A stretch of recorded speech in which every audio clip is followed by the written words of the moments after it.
court allows UK's first migrant flight to Rwanda. The High Court rejected activists' bid to secure an injunction and declared the first aircraft may fly next week. Charities and a union challenged the government's asylum seeker proposal this week.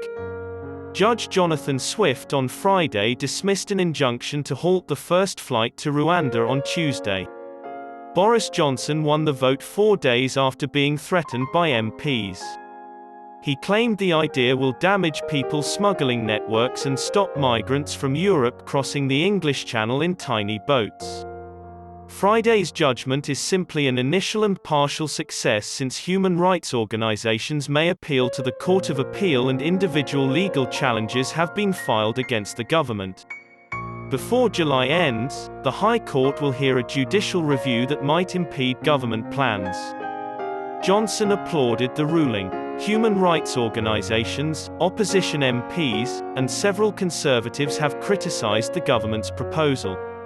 Raza Hussain, a prominent Church of England leader in Dover, where many refugees have landed, said she felt very embarrassed.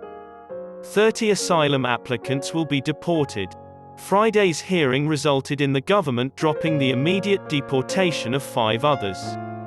Raza Hussain, representing Care for Calais, Detention Action, and the Public and Commercial Services Union, PCS, claimed the system was hazardous and unreasonable. Hussain said the government made misleading and erroneous representations that the UNHCR gave it the green light and acted on false promises about Rwanda's capacity to protect asylum seekers and process their applications. Government lawyer Matthew Gulick said the complaints were backward-looking and didn't represent how migrants will be handled. Illegal immigration should be discouraged, he added. More than 28,000 people fled their homes in continental Europe and arrived in the United Kingdom last year.